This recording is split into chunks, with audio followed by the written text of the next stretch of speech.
بسم اللہ الرحمن الرحیم نحمدہ نصلی علی رسولہ الکریم اما بعد۔ آج کی کلاس میں ہم کچھ اہم امور پر تبادلہ خیال کریں گے، آپ لوگوں کو اس چیز کی اویئرنس دیں گے، معلومات دیں گے کہ ہم عملیات میں کس طریقے سے کامیاب ہو سکتے ہیں، ہمارے اعمال میں ناکامی کے اسباب کیا ہیں، ہم کیوں اور کس طریقے سے کامیاب ہو سکتے ہیں، اور کون سے طریقے ایسے ہیں کہ جن میں ہمیں ناکامی کا سامنا کرنا پڑتا ہے۔ کہ ہمارے جو ناکامی کے اسباب ہیں ان میں سب سے پہلی جو ناکامی ہوتی ہے وہ ماضی کی یادیں ہوتی ہیں، کوڑ کباڑ ہوتا ہے۔ ہمارے ذہن میں وہ چیزیں پڑی ہوتی ہیں جو کسی وجہ سے ہمارے مزاج کے خلاف، جو چیز ہمارے ذہن کے، ہمارے خیال کے، ہماری سوچ سے مطابقت نہ رکھے اور وہ بار بار ٹکراتی ہے، وہ ہمارے ذہن کو منتشر رکھتی ہے۔ ہونا تو یہ چاہیے کہ جیسے ہمیں کسی چیز میں کامیابی ملی ہم وہ بھول گئے، اسی طریقے سے اگر ہم کہیں ناکام ہوئے تو وہ بھی بھول جانا چاہیے، تو انسان سیدھے طریقے سے صراط مستقیم پر چلتا رہتا ہے۔ لیکن ہمارا ذہن ایسا ہے کہ جو چیز ہمیں پریشان کرے، ہماری مرضی کے مطابق نہ ہو یا ہمیں مطلوبہ نتائج نہ دے سکے، وہ ہمارے ذہن میں کھٹکتی ہے، اور یہ کھٹک ہماری جو مثبت قسم کی سرگرمیاں ہوتی ہیں ان میں رکاوٹ ڈالتا ہے۔ ایک چیز ہے جو ہم نے بچپن میں کی، لیکن اتفاق ہے کہ وہ تجربہ ہمارا ناکام رہا، ہمیں ساری زندگی وہ ناکامی یاد رہتی۔ اگر ان تناظر میں اگر ان غلطیوں کو دیکھا جائے کہ مجھ سے کیا غلطیاں ہوئی تھیں جس کی بنیاد پہ وہ ناکامی ہے، تو اب میں وہ سدھار لوں تاکہ دوبارہ سے وہ غلطیاں، وہ معاملات میں نہ دہراؤں جو میری ناکامی کا سبب بنے تھے۔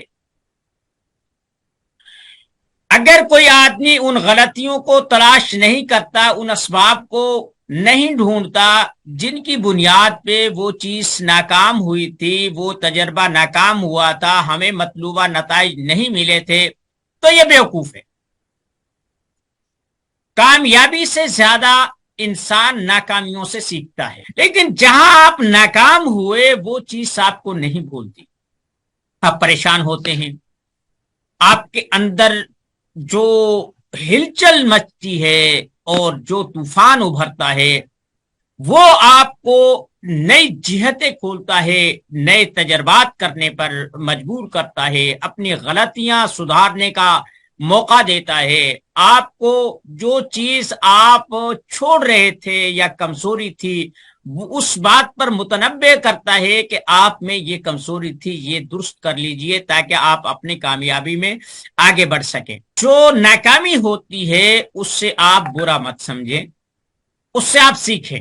عامل کا کام، طبیب یا معالج کا کام یہ ہوتا ہے کہ جو اس پر علامات ہیں، جو اس کے ساتھ ہو رہا ہے، اس میں کون سی علامات ہیں، میں کون سی تدبیر اختیار کروں کہ اس سے فائدہ ہو۔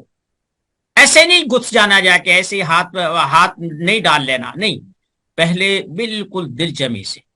اگر وہ جلد بازی ہے، مریض پریشان ہے، ساری چیزیں، پھر بھی آپ نے جو 10 منٹ اس سے لیٹ ہاتھ ڈالا ہے، تاخیر سے آپ پہنچے ہیں، وہ تاخیر قابل برداشت ہے، لیکن جو جلد بازی میں ناکامی ہوگی یا آپ کے تجربات کو وہ ٹھیس پہنچے گی، وہ اس تاخیر سے زیادہ خطرناک ہے۔ ٹھیک ہے، تیسری بات یہ ہے کہ پھر ممکنہ حد تک وہ چیز آپ اختیار کریں کہ خدا نخواستہ اگر اس کا کوئی رد عمل ہوتا ہے تو آپ اس کا تدارک کر سکیں، آپ اس کی پیش بندی سوچ کر جائیں، اس میں اپنے تجربات لکھیں، ناکامی بھی لکھیں، کامیابی بھی لکھیں۔ کامیابی ہے تو اس کے اسباب تلاش کریں کہ آپ نے ایسی کون سی تدبیر اختیار کی تھی کہ آپ کی اللہ نے عزت رکھ لی، ان اسباب پر ضرور غور کریں. اگر ناکامی ہوئی ہے تو اس کے اسباب کیا تھے یہ بھی لکھیں. اگر 1 ماہ تک آپ مریضوں سے اس انداز میں پیش آتے رہے اور اپنی یادداشت لکھتے رہے کو کامیاب ہونے سے کوئی نہیں روک سکتا کہ آپ جو کام کر رہے ہیں یہ کس اصول کے تحت ہے. تعمیر ہے تو کس اصول کے تحت ہے, تخریب ہے تو کس اصول کے تحت ہے. بے اصولی چیز کبھی نہیں چلتی, اس کا اثر ہی نہیں ہوتا. اس کا مثبت منفی جو اثر ہو رہا ہے اس کے پیچھے لاجک ہے, اس کے پیچھے دلیل ہے, اس کے پیچھے کچھ نہ کچھ اسباب و عوامل کام کر رہے ہیں. جادو کا اصول یہ ہے, جادو میں بھی ایسی ہی ترکیبیں استعمال کی جاتی ہے. بنیادی طور پر جادوی سوچ کی طاقت کے سوا کچھ نہیں. وہ یقین کے استعمال سے آپ کی طاقت بہت بڑھا سکتے ہیں, لیکن آپ جادو کے چکر میں جہاں تک ہو سکے بچنے کی کوشش کریں. جادو کی طرف نہیں لپکنا. جادو کا لفظ ہی ایک ایسا منفی پہلو رکھتا ہے کہ جس سے ایک تخریب کا تصور وابستہ ہے, وگرنہ ایک عامل میں اور جادوگر میں کچھ خاص فرق نہیں ہوتا. وہ بھی اپنی سوچ اور صلاحیت اور اپنی خفیہ طاقتوں کو بیدار کر کے کام میں لاتا ہے. ایسے ہی عامل بھی اپنی قوتوں کو مجتمع ہو کر, لیکن لفظ جادو سے ایک جو تخریبی تصور موجود ہے یا معاشرے میں جو کراہت پائی جاتی ہے وہ کسی بھی معاشرے میں ہو اسے کوئی بھی قبول نہیں کرتا. لفظ جادو ایک ایسی چیز ہے حرام قرار دیا گیا ہے اور کفر قرار دیا گیا ہے کہ وما کفر سلیمان ولکن الشیاطین کفروا یعلمون الناس السحر, یعنی اسے کفر قرار دیا گیا ہے. یہود بھی, نصارہ بھی, سکھ عیسائی ہندو بھی, یعنی جتنے بھی طبقات ہماری نظروں میں ہیں یا جنہیں ہم جانتے ہیں, جادو کا توڑ کر رہا ہے. سکھ بھی کر رہے ہیں, ہندو بھی کر رہے ہیں, مسلمان بھی کر رہے ہیں, یہودی عیسائی بھی کر رہے ہیں, اور یہ جادو ہے جو ختم ہونے کا نام نہیں لے رہا. جادو مذہب کے ٹکر کی چیز ہے کہ جب موسیٰ علیہ السلام نے دین موسوی کو پھیلانا شروع کیا تھا تو اس کی ٹکر پہ جادو آیا تھا.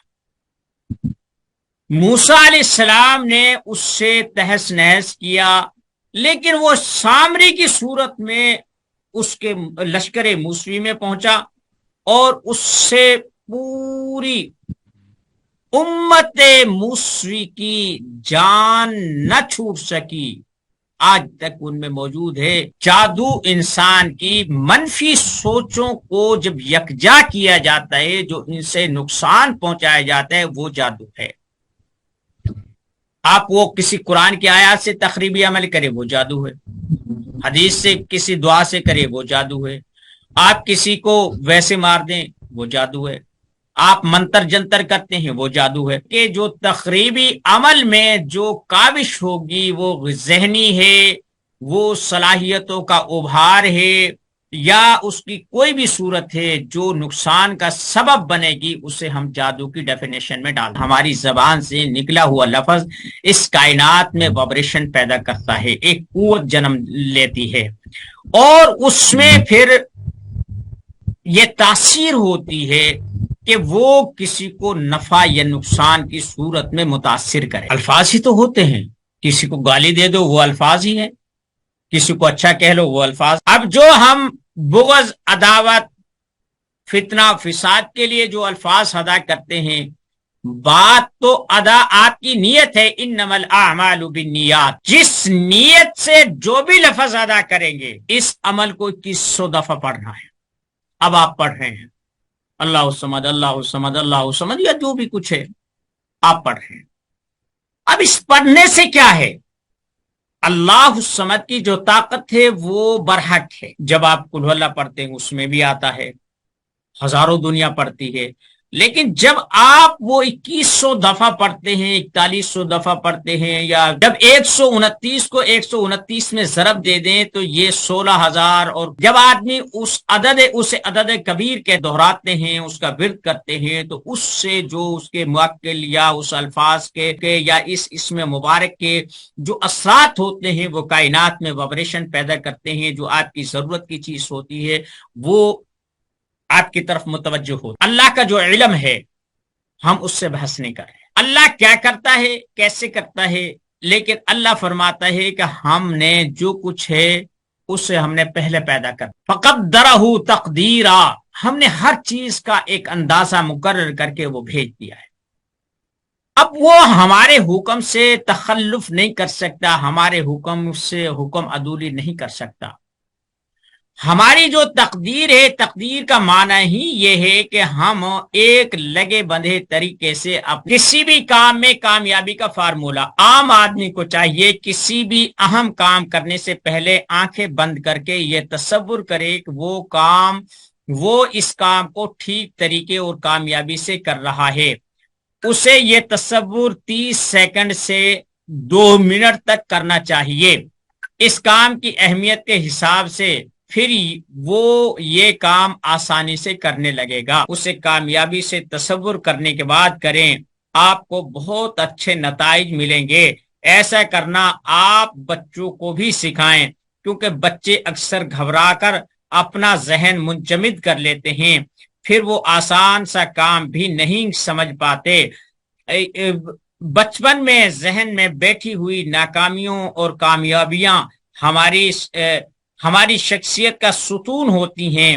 حساس بچوں کے معاملے میں خصوصی طور پر احتیاط کرنی چاہیے۔ انسانی ذہن ایک عجیب چیز ہے، یہ ہر مشکل کام کو بآسانی کر سکتا ہے، ہر آسان کام کو مشکل بنا سکتا ہے۔ اس لیے کسی بھی نئے اہم کام کو کرنے سے پہلے یہ تصور کر لیں کہ اس کا فائدہ ہے یا نقصان۔ اگر ماضی کے چھوٹے موٹے واقعات اس وقت کمزوریاں بھی آپ کو یاد آنے لگیں اور پریشانی پیدا کرنے لگیں، تو اس کی ایک عمدہ ترکیب یہ ہے کہ آپ ان کو یاد کر کے الٹا خوشی محسوس کریں۔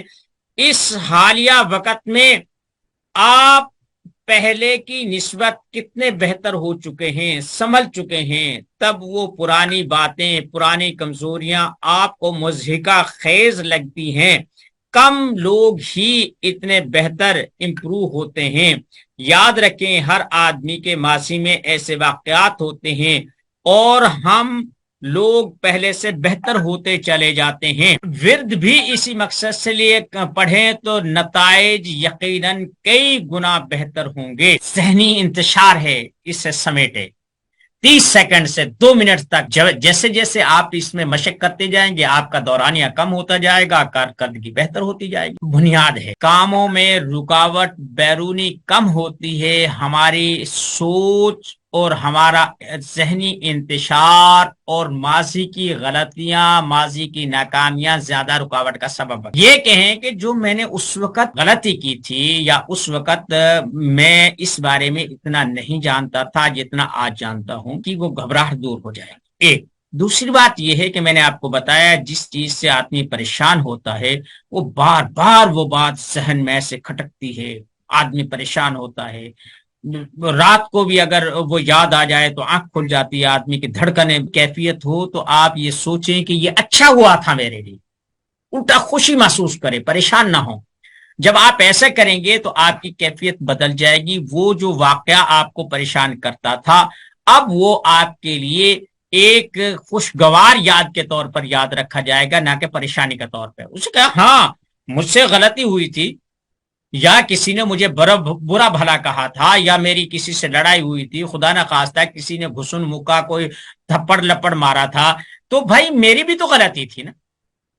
ہمیں غصہ کہاں سے آتا ہے؟ ہم اپنی غلطی نہیں مانتے، ہم اگلے کی غلطی تصور کرتے ہیں۔ وہ بار بار وہ کہتا ہے دیکھ میں وہاں کھڑا تھا۔ دیکھیں ہمارا ذہن میگنیٹ ہے، جب کوئی بھی چیز ہم بوسٹ کرتے ہیں، اس سے پھیلاتے ہیں، دور تک بھیجتے ہیں، تو بہت مضبوط قسم کی ہم میگنیٹ لہریں ویوز بھیجتے ہیں۔ جتنا پیچھے سے مضبوط بوسٹر ہوتا ہے اتنی ہی اس کی لہریں اور اس کی رینج بڑھتی جاتی، لہروں کا بہاؤ ہوگا اتنا کام آپ کا جلدی ہوگا، اتنا لوگ مسخر ہوں گے، آپ کی بات مانیں گے، آپ کا کام، تو پھر آپ پریشانیوں کو، ناکامیوں کو اپنی طرف کھینچ رہے ہیں۔ اگر آپ خوش ہوں گے تو خوشیاں آپ کی طرف کھینچیں گی، میگنیٹ ہے نا۔ آپ جب کام کریں گے تو آپ اگر ناراض ہوں گے تو ناراضگی آئے گی، خوش ہوں گے تو خوشی آئے گی، آپ کامیابیاں دیکھیں گے تو کامیابی کے راستے پیدا ہوں گے، ناکامیاں دیکھیں گے ناکامیوں کو پیدا ہوں گے۔ عامل کی جو سوچ ہوتی ہے یہ عام آدمی سے زیادہ طاقتور ہوتی ہے، کیونکہ وہ مختلف چیلے وظیفے کرتا ہے، اسے پتہ نہیں ہوتا کہ اس میں کیا رینج ہے، کیا کچھ ہے۔ ہمارے جو نقش تعویذ یا چلے وظیفے جو زیادہ تر نقصان کرتے ہیں نا، اس کا سبب یہ ہوتا ہے کہ جب عامل وہ عمل کرتا ہے تو اس کو محدود نہیں کرتا، بس اس کھلا کر دیتا، لو جی یہ لے جاؤ، گھر میں لڑائی ہو رہی ہے یہ تم کر لو۔ اچھا، اب وہ کر رہا ہے، اب وہ اپنا کام کر رہا ہے، اس سے جو سگنلز ہیں وہ جا رہے ہیں۔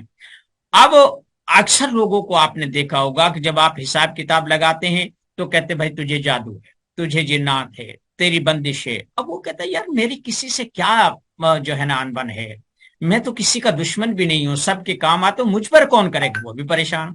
عامل کہہ رہا کہ میرے حساب میں یہ آ رہا ہے، وہ کہہ رہا ہے کہ میری کسی سے دشمنی نہیں ہے۔ اب کیا ہوتا ہے؟ ہوتا یہ ہے مثلا ایک آفیسر ہے، ایک بڑا آدمی بیٹھا ہے،